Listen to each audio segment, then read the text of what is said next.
Car crash cases, defective products, dangerous drugs, injuries, and abuse. Across the state of Alabama, the attorneys, proudly sponsored by the law firm of Hollis Wright, are here to serve you.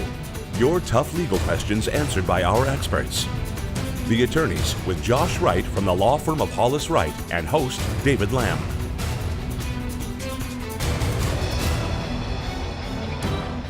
Good evening and welcome into the attorneys. Thank you so much for joining us on this Sunday evening for the next half hour. Got an interesting topic of conversation, have a panel of experts, and we have you, which is the best part. We'd love for you to join this conversation. Ways you can do that on the screen all throughout the program. If you're new, we love that feedback, so take advantage of this opportunity to interact with us. Also, Hollis Wright makes available each and every Sunday night actual attorneys standing by live to speak with you. That free, confidential, all-fair conversation is yours for the taking, so take advantage of that opportunity. Leading our conversation, the managing partner of Hollis Wright, Josh Wright. And Josh, we are here a second week now. That's it. In our fancy new digs. Well, you know what? It's, again, just a way for us to be fresh. We're trying to keep you fresh, too, Dave. I need help. Not just with that. us, but I'm the old man of the show. You are the old man of the show. How about that? 2019 is going to have some really neat stuff. We're going to do some different things with the set that I think will make the show a little more interactive. We're probably going to take some of the texts and calls and questions that we get during the show and go through some of those more specifically in some future shows. So it's just an opportunity for us to really grow as a law firm and grow as part of our outreach here on the attorneys. More more creatively to be more effective and passing on some great information and really allowing folks the opportunity and the accessibility to you guys and your legal expertise. Yeah. One thing that's staying the same is dealing with topics that matter and are relatable, and tonight's show is another example of that. You know, we're going to be talking about just general car accident cases tonight and what you do if you've been in a car accident, what process you should use to make sure that you're protected and properly compensated. We have a bunch of lawyers at our law firm that do this type of work. Drew McNutt is with us, and Drew, this is a specialty of something he does, among many other things he does and many other hats he wears at our law firm. But Drew, first of all, glad to have you back on. I know it's been a little time since you've been back on, but this really is kind of a specialty of yours. Yeah, it is, and I think a lot of it's driven by just how common these collisions are. I mean, there's so many cars on the road. There's every day more and more distractions behind the wheel, and we're just seeing a lot of them, and I think we'll continue to see a lot of them just by the nature of the volume of vehicles and people being distracted. So I know we get this question a lot, but let's start with this because I think it's important. Why hire an attorney as opposed to trying to go it your own after a car accident case? Can you just kind of knock that out of the park? Because I think that's kind of an important issue. Yeah, and I don't think there's one stock answer for that question of why you do it. I think the research and the studies will show you that, especially involving significant injuries, that when you do hire an attorney, the offer that you get from the insurance carrier is going to generally be higher than going it alone. And I think the research supports that, and I think it really supports it when you're dealing with significant injuries from a collision. Talk a little bit about the contingency fee arrangement and kind of how the law firm works, and not just our law firm, but a lot of other law firms out there that are great firms. Talk a little bit about how the contingency fee arrangement works and how someone is protected in that environment. Yeah, so generally, I mean, any personal injury firm, whether it's us or anybody else out there, they're going to handle all of these type cases on a contingency fee, which means that you don't have to pay by the hour. I mean, most defense firms bill these insurance companies and these corporations by the hour, whatever that rate may be. But the legal community recognized that for everyday citizens, that's just not feasible. I mean, most citizens can't afford to come out of pocket, X number of dollars per hour while the attorney works the case. So we developed the contingency fee, which means that we get a percentage of the overall recovery. But if there is no recovery, if the case goes south for some reason, the client doesn't come out of pocket for any fees or expenses. So, David, it's important to highlight that, and I know we do a lot on the show, because it really gives the injured victim an opportunity to have the same level of care and treatment and representation as the other side, which is going to be the insurance side. And it's important to get a lawyer involved early for a number of reasons, the least of which is to investigate the accident, to talk with the officers, to get witness statements, all things that are necessary to properly work up your case. And I think Drew made a really good point, and he's right on. And that is that there is significant research out there that the lawyers actually pay for themselves in a contingency fee arrangement by increasing the value of the claim for the individual victim. So, we highly recommend getting a law firm involved and a lawyer involved. And we don't always say, come to us. I mean, There are lots of cases that people come to us and we say, that's not a fit for what we do. But there are so many good lawyers out in the city that you need to go to somebody and go to somebody quickly if you can after you've been involved in this type of an event. One out of every 3 of us is going to be involved in a collision, an accident, every 5 years. That's a statistic that we see. So, this is a pretty prevalent area of the law, and it's why a lot of lawyers do this type of area. We love getting feedback from you, our viewers. A question we've got here: if I think the accident is my fault, should I tell the officer that? Generally, I think lawyers, insurance companies, and even the investigating officers will tell you that admitting fault doesn't really do a whole lot of good at the scene. So we obviously caution people from doing it. Obviously, tell the truth, how the accident happened, give them the facts, but ultimately leave the determination of fault either up to the insurance carriers, your attorney, the investigating officer, and ultimately up to a jury. We're seeing a lot over the last couple years, and I think Drew's probably seen this too. I'm seeing a lot of letters from insurance carriers indicating that it's a no-fault accident, even when the officer puts some blame on one individual because of statements that are made at the scene. And I'm getting letters that say, your client said that they were partially involved, therefore we're going to list this as a no-fault accident. I don't know if you've seen that or not, but that doesn't necessarily mean the claim is over, but it definitely makes the job even more difficult to make sure that if you're going to lead, guide, and direct someone through this process, you're going to do it in a way you got to make sure you explain to them that right now it's listed as a no fault. We got to do what we can to make sure that this is listed correctly the way the officer had it indicated. All right. Let's step aside. Our first break of the evening right here. As we do so, a couple of reminders. Don't forget, attorneys from Hollis Wright standing by live. Would love to speak with you. Also, you see the information there on your screen as well. Would love to have you interacting with us. Talking car accidents tonight. Stay tuned. More of the attorneys coming right up.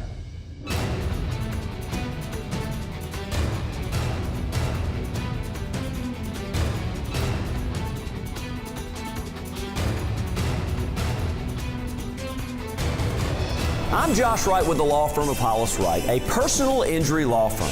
Thank you for watching The Attorneys. Now, we hope you, a friend, or a loved one never needs legal counsel for a case. But if you do, the goal of the show is simple: provide answers and legal counsel when you need it the most. Your call to the show is free, so if you have questions specific to the show or related to other accident or injury-related topics, you can call, email, or text us. Or you can also follow us on Facebook or Twitter, or simply contact us by going to hollis-wright.com and click on the Contact Us link. We know your time is valuable, so thank you for spending it with us watching The Attorneys.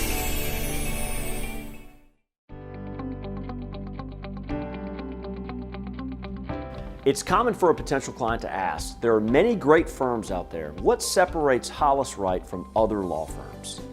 My response is generally to talk about the strengths of our law firm in handling cases throughout Alabama and the United States. That we've recovered through verdicts and settlements, hundreds of millions of dollars for our clients. That we have financial resources to hire any required expert and to take their case all the way to trial, even if it costs us hundreds of thousands of dollars to do so. That we settle cases for top dollar before trial is needed because the insurance companies and defendants know we have the ability to take a case all the way to trial. That we handle cases only on a contingency fee, which means we never ask the client to pay any costs of litigation whatsoever and only recover those costs in a fee if we win for the client. That we have a staff of more than 20 employees that help us litigate cases from start to finish. That we've had a television show on NBC 13 for 6 years that answers thousands of questions to citizens for free each year. But what I've learned in the last 20 years as a trial lawyer is that clients want more and deserve more than all those things. Those things are expected of each law firm they consider.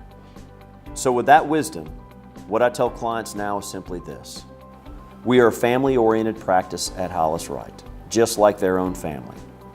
That we are a team-oriented group that engages in team-building exercises and team-building events because it helps our clients win cases. That we are dads and moms and brothers and sisters. that we are former Alabama trial lawyer presidents, that we return every single telephone call from every single client, that our bedside manner is second to none. So what really separates our firm from others?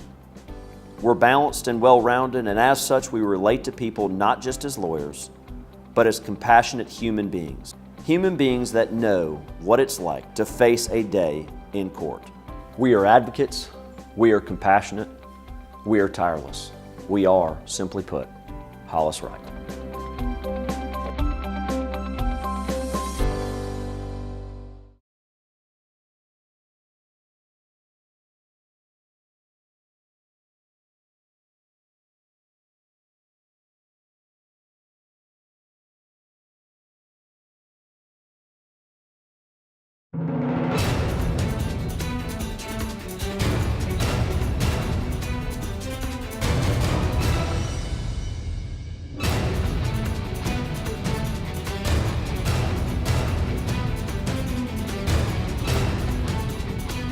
Welcome back into the Attorneys. Thank you so much for joining us tonight, talking all about car accidents and what you need to know. Back to the conversation in just a moment, but first a reminder, attorneys from Hollis Wright standing by live for about the next 20 minutes or so, so take advantage of that opportunity to get some free, confidential, all-fair legal advice. Josh? All right, so Drew, when we went to break, one of the questions that I wanted to hit on is if you're involved in a minor accident, for example, that may even just be property only, is it really important to get the police involved to get an accident report regardless? Yes. I mean, I think, one, just for documentation purposes, you're going to need it. But I mean, legally and per the terms of your insurance contract, most of them are going to require that a police report be filled out before they pay any money, whether it's property damage or medical. So regardless of the severity of the impact, I know you may not think it's a big deal, but if you ever plan to make a claim, whether it's on your insurance or somebody else's insurance, you have to have the police report, and generally they should always be done. And do you recommend that you put your own insurance company on notice as soon as an accident happens? I mean, as soon as an accident happens, depends. Are you injured? Are you in the hospital? Do you have time to do it?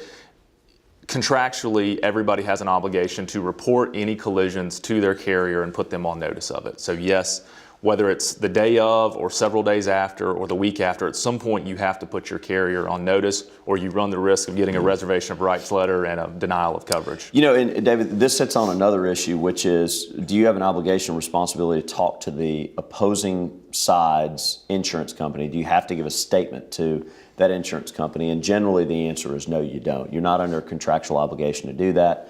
And so there are going to be circumstances where your lawyer may jump in and say, we're going to give a statement to the opposing side, and we're going to do it together in a controlled environment where you and I and you're prepared, but we're going to give it together.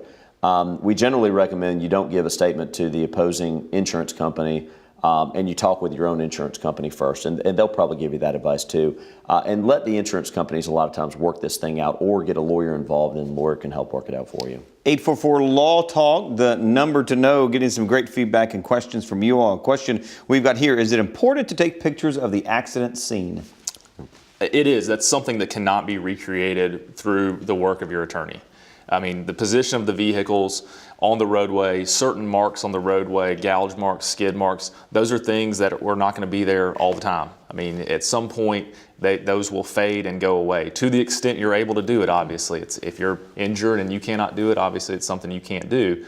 But to the extent you or somebody in your family is able to do it, it's always important to get those photographs and preserve that evidence, because ultimately a month, 2 months, 3 months down the road, that's not going to be available for us to recreate. Talk a little bit about, by the way, it is interesting. You and I actually had this conversation this week. We actually talked about the fact that some things that I'm seeing trending, and I think Drew's seeing trending, having accident scene photos showing what happened to the vehicles is a critical component of how carriers are assessing value on cases. And so I would highlight, first of all, what Drew said. He's 100% right. Any pictures you can take, if you're capable of doing that, or anybody else is capable of doing it at the scene, you want to try and document those things. And with cell phones and those things, it's so easy now. Yeah. Talk a little bit about, and I think this is important. Let's assume somebody contacts you and says, look, I was involved in an accident. doctor tells me I've got a herniated disc in my neck or my back.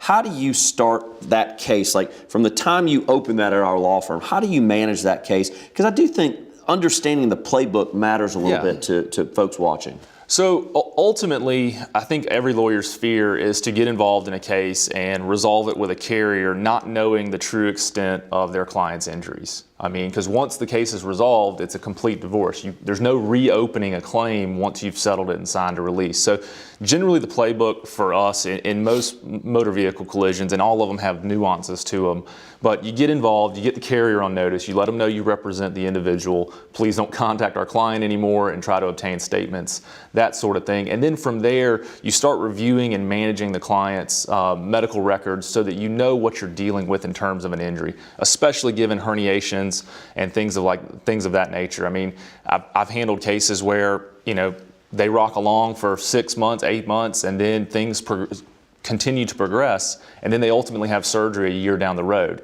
And generally you can relate that back to the collision. You don't have to have that surgery within several months. So understanding that injury and understanding the progression of the injuries and communicating with your client gives you a good idea of how it progresses. Once you sort of have an idea of what the injuries are, you then put a package together for the insurance carriers and try to get the case resolved. And then if it results in a lawsuit, then you litigate the case from there. And I want to highlight the importance of certain cases will warrant an accident reconstructionist expert. Certain cases will warrant a cardiologist. In a case example I'll give you in just a second, there are going to be certain circumstances where you're going to need an expert involved, and getting a lawyer involved early and quick allows the lawyer to assess that. As Drew was just talking about, there are many cases where none of those are necessary. None of those experts are necessary, and we can keep expenses lower. But there are going to be some cases where it matters. I have, for example, an automobile accident that took place involving a commercial carrier where a gentleman had a heart attack several days after and unfortunately passed away.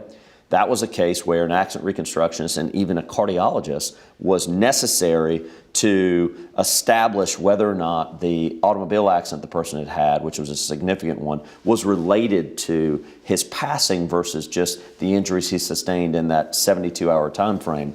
So there are going to be circumstances where you're going to need an expert, and you want a lawyer to be able to assess that, because you may think you can do it on your own, but it just doesn't work that way. Having a stable of experts that can evaluate the cases, be on the ground doing accident reconstruction is super important, especially in those high injury cases. Right. Time to step aside. When we come back, here's what I want to talk about. When we come back, I want to talk about uninsured motorist coverage. It's a little off topic. Yeah. We do a show just on that sometimes, but I want to talk about that because that's kind of the rainy day coverage that Drew and I can update people on. Okay, we'll do there. We'll step aside for now. Final break coming up. If you want to speak with those attorneys from Hollis Wright, you got a few minutes to do so. Stay tuned. More of the attorneys coming right up.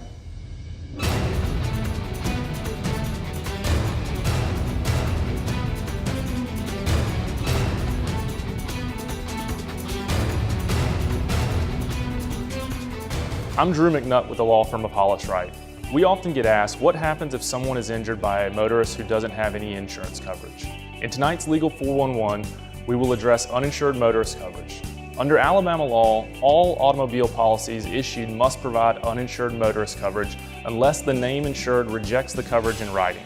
If you purchase this coverage and you are injured by an uninsured driver, you can make a claim against your own insurance company to compensate you for the injuries caused by an uninsured or underinsured driver.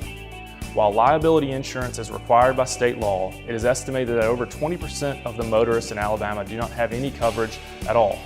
Uninsured motorist coverage provides you with the ability to protect yourself and your family in the event you are injured or killed by one of these uninsured drivers. If you are concerned about whether you're covered, I recommend that you check your declarations page or contact your insurance agent to discuss your coverage options. If you do not have uninsured motorist coverage, consider adding it. And if you do have it, discuss increasing your limits. Oftentimes, you can purchase hundreds of thousands in coverage for less than $100 a year. Please remember, your call, email, or text to the attorneys is free. All of us at Hollis Wright want to help answer your questions on the real issues you face. Remember, a confident lawyer will respond to every question you send in. That's our pledge and promise to you. Thanks for watching The Attorneys on WVTM 13.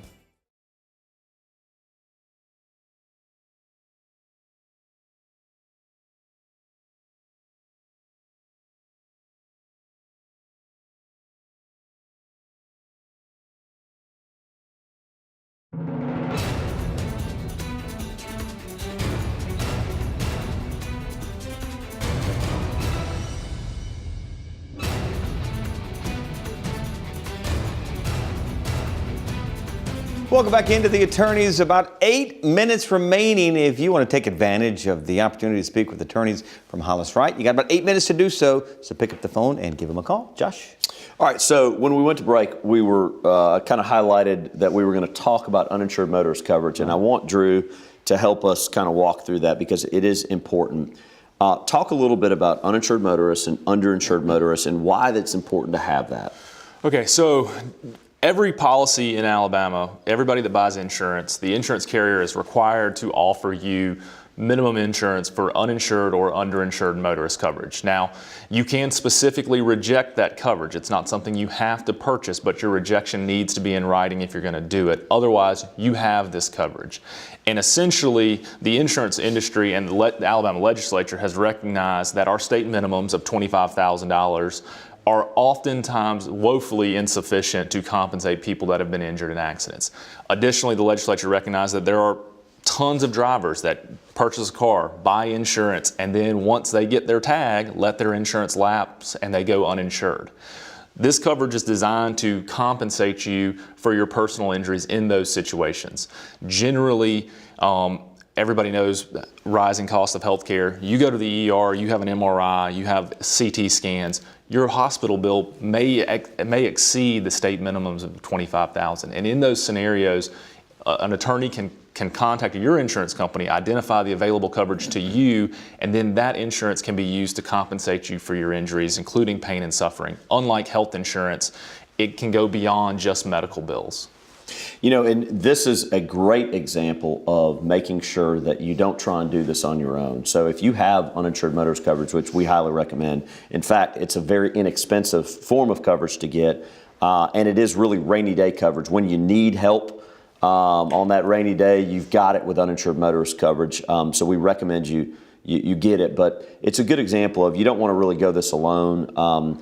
There are some really interesting rules and requirements that if you don't put certain people on notice at certain times, you could lose your uninsured motorist coverage in a case. So you want to make sure you have a lawyer involved to evaluate those things. Drew, also talk about this. If you have multiple vehicles on the same policy in your household, can you stack the uninsured motorist coverages on top of each other to compensate yourself more if somebody, for example, was either uninsured or underinsured? Okay, so it's getting a little technical, but not all accidents involve being in a motor vehicle. And I think the easy way to explain this is, say you're a pedestrian walking down the street, you've got the hand or the hand's not up, the walk symbol's across, somebody runs a red light and hits you.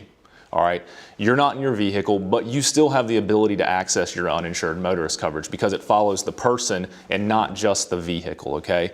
And say you have a household that has 5 vehicles. You've got you, your wife, multiple kids have cars. You're able to stack under Alabama law up to 3 coverages. So if you have 25/50 on one car, you can stack up to 3 to give you 75/150 in coverage. It allows you to expand the uninsured motorist coverage beyond just the vehicle you're in. And it really just allows you to make sure you're protecting you and your family. We highly recommend getting as much insurance as you can on the UM side because it is an inexpensive insurance to purchase. It is supposed to be offered to you. And ultimately, it's something you may need that you pay for in advance, and it's a good insurance. And generally, I mean, I would recommend anybody, whatever your liability coverage is, match your UM to your liability. They're not going to let you get more UM than your liability coverage. But on top of that, it really is a cheap insurance to purchase, and we often get the question of, well, how is this going to affect my premium if I make a claim on my uninsured motorist coverage? It's a no-fault coverage. In terms of the underwriting, it should not affect your premium in any way to make that claim. All right, so just unwrap that just for a moment. This is a super important point that Drew brought up. I'm glad he did. A lot of people are like, look, the person that hit me and I'm injured, but they only had $25,000 in coverage. I'm afraid to apply to my own uninsured motorist coverage, even though I paid for it monthly. I'm afraid because I'm afraid it's going to somehow put me in a higher tier where I'm going to be rated differently and it's going to increase my insurance premiums.